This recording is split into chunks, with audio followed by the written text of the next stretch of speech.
Fala sócio, beleza? Rafael Seabra aqui da Sociedade Milionária e nesse vídeo a gente vai falar sobre as recentes quedas na Bolsa de Valores, principalmente no mercado de ações em si.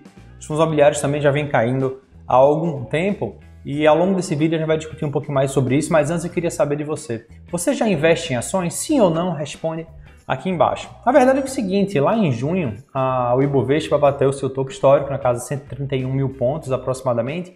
E desde então ele vem caindo, 125, 120, caiu abaixo de 120, começou a esboçar alguma recuperação, mas o Ibovespa, desde o seu topo, ele caiu aproximadamente 10%. E aí existem basicamente dois tipos de pessoas, aquelas que chegam desesperadas, Rafael, é hora de vender tudo e ir para a renda fixa que está começando a ficar melhor. E também tem aquele outro perfil que é justamente o contrário. Rafael, é hora agora de vender renda fixa para aproveitar as pechinchas, as promoções que apareceram agora na bolsa e investir com tudo agora no mercado de ações. E para ambos eu digo o seguinte, calma.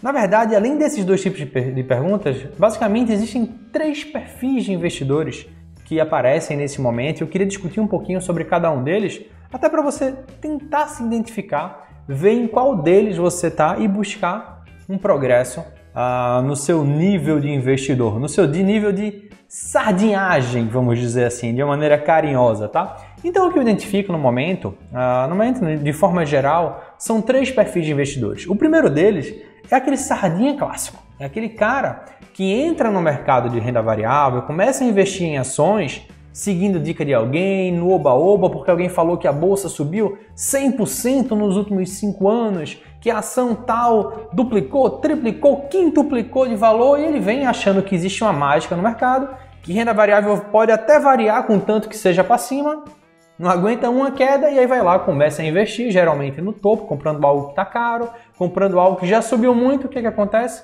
Na primeira queda se desespera e muitas vezes termina vendendo tudo. Às vezes até nem vende, mas fica assim, morrendo de medo, achando que fez a maior cagada do mundo.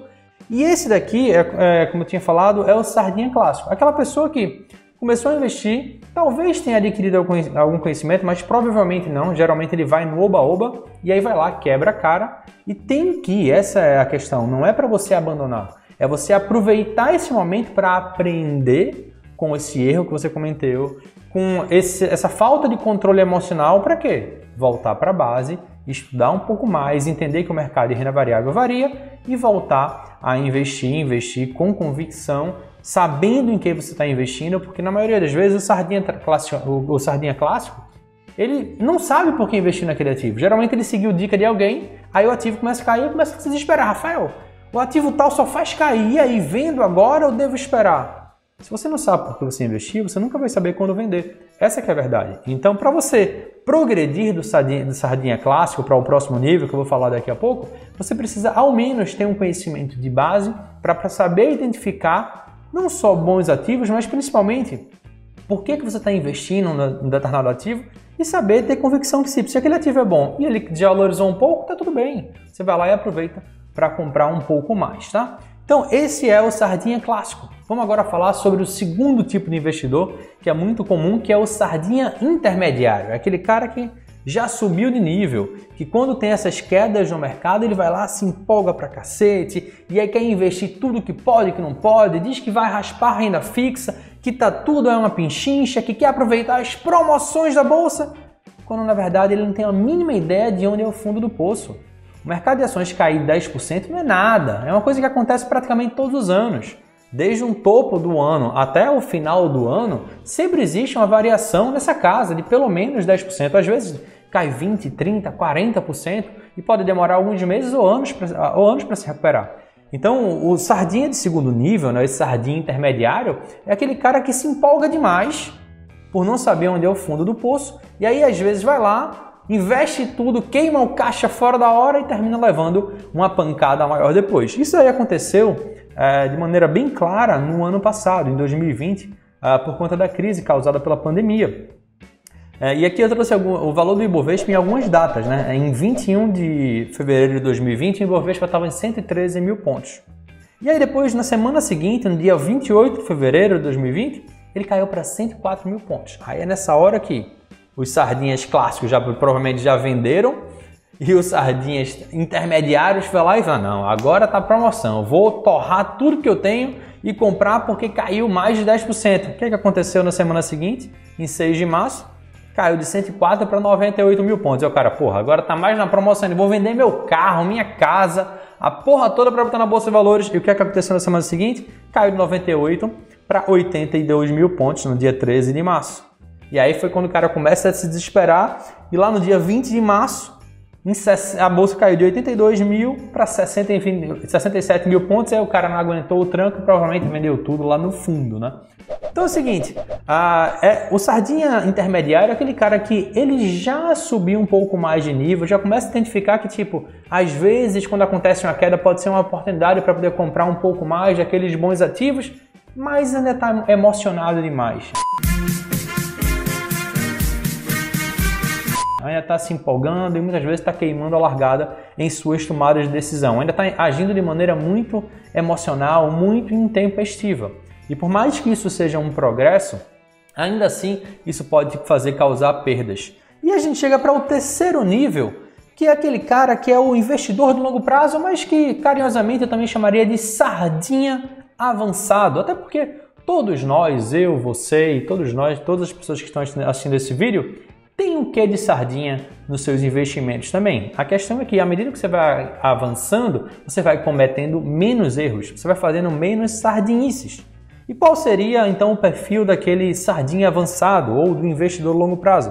É aquele cara que, independente dos movimentos do mercado, caiu muito, subiu muito, ele segue investindo como se nada tivesse acontecido. Ele tem um plano, bolou um plano, definiu uma alocação de ativos, definiu quanto ele quer investir em cada classe de ativos, então a única coisa que ele faz é executar o plano, ou seja, pegar o dinheiro dele mensalmente e investir naquelas classes de ativos. Se teve alguma que desvalorizou um pouquinho mais para baixo, desbalanceou negativamente, ele compra um pouco mais daquelas, então aproveita para, seguindo a sua alocação de ativos, comprar mais barato aqueles ativos que se desvalorizaram. Agora, por que esse cara é o que eu chamo de sardinha avançado e não tipo um mega investidor, Warren Buffett, Tupiniquim? Porque todo mundo tem lá aquela sua apostinha lá no canto, às vezes dá aquela roubadinha na alocação de ativos, sabe que tem que comprar um pouquinho mais de renda fixa, mas faz, pô, essas ações caíram tanto aqui, deixa eu dar... Próximo mês eu boto mais na renda fixa, deixa eu comprar um pouquinho mais aquelas pechinchas que apareceram aqui. Ou então vai lá e investe naquela empresa de IPO recente porque se empolgou com algum relatório que alguma casa de análise soltou, alguma valorização que aquele ativo teve. Enfim, tem lá as suas sardinices aqui e acolá, mas via de regra, em termos gerais, ele vai lá e segue um plano. Tem um método para escolher bons ativos e segue a estratégia de alocações de ativos para manter as suas alocações respeitando cada uma das classes de ativos, seja renda fixa, seja fundos imobiliários, seja ações, seja ativos no exterior, investindo diretamente lá, tá? Porque comprar BDR é um clássico caso de sardinha, da mais tradicional possível, tá? Quem tem um mínimo de conhecimento sabe que para investir no exterior a melhor decisão é investir diretamente, abrir uma conta numa corretora lá nos Estados Unidos e investir diretamente lá, tá? Então, basicamente, o que você precisa refletir é em que nível você está de investidor e pensar em como você pode progredir para o próximo nível. Porque, na verdade, o que você precisa para poder ter sucesso em seus investimentos é um mínimo de disciplina para poder investir todos os meses seguindo o seu método, paciência para esperar os resultados acontecerem, nem sempre são imediatos, muitas vezes boas empresas andam de lado durante meses ou anos até que elas deem a disparada, e controle emocional. Não apenas para não se empolgar quando dá aquela quedinha e você vai lá e tenta sair vendendo tudo, raspando tudo e termina queimando a largada, mas também controle emocional para quando as coisas começarem a ficar aparentemente feias, você volta lá para aquele conhecimento de base e pensa, essas decisões que eu tomei foram boas decisões? Foram. Eu tomei essas decisões baseadas nesses critérios aqui, e esses critérios que permanecem intactos, permanecem. Então você vai lá e tem o controle emocional para poder seguir o jogo. Então você precisa ter esses três elementos emocionais, né? Que é disciplina, paciência e o controle emocional de uma maneira geral e um método. Você vai precisar ter um método para seguir, porque se você não tem método, você vai ficar pulando de galho em galho e geralmente indo para quê? Para aquele não. Eu vou agora para o método tal porque esse aqui deu super resultado e aí você vai lá e compra caro. Aí vai lá aquele método tradicional, você vai e vende tudo barato e pula para o próximo método mágico que você apareceu na sua vida e você termina fazendo esse ciclo de ficar comprando caro, vendendo barato, comprando caro, vendendo barato. Então você precisa ter um método. Eu sigo um método que eu intitulei de VSM, que é o Vestibular da Sociedade Milionária. Que nada mais é do que identificar boas empresas baseadas na sua lucratividade, no seu nível de endividamento, na sua governança corporativa, em termos gerais. Esses seriam os principais critérios e investir em boas empresas. Caso você queira saber mais sobre essa metodologia da Sociedade Milionária, eu vou deixar um link, ele está aparecendo aqui no vídeo, tá? Também está aparecendo na descrição do vídeo e no primeiro comentário do vídeo para você saber mais, ter acesso a um workshop 100% gratuito para saber mais sobre o método VSM, o método que eu mesmo utilizo para escolher os meus investimentos e mais de 3.000 alunos também o utilizam, tá? Caso você queira saber mais, fica aqui o convite para você assistir a esse workshop. Mas é muito importante que você siga a sua estratégia, que você controle suas emoções, que você tenha disciplina, que você tenha paciência e, pouco a pouco, vá avançando no seu nível de sardinice, para que você tenha cada vez menos sardinices nas suas tomadas de decisões em relação aos seus investimentos, para que você deixe de ser aquele sardinha clássico e passe a ser aquele sardinha mais avançado, quase que como um investidor de longo prazo, um Warren Buffett tupiniquim, tá?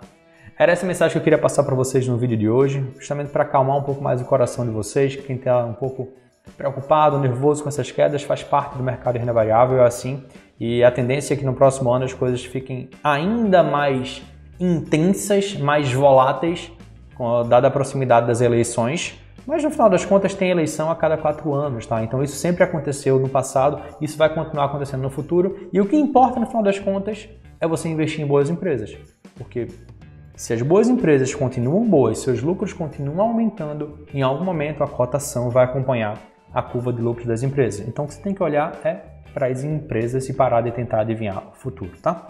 Essa era a dica que eu queria para deixar para vocês hoje. Esse vídeo fica por aqui e a gente se vê no próximo vídeo. Tchau, tchau!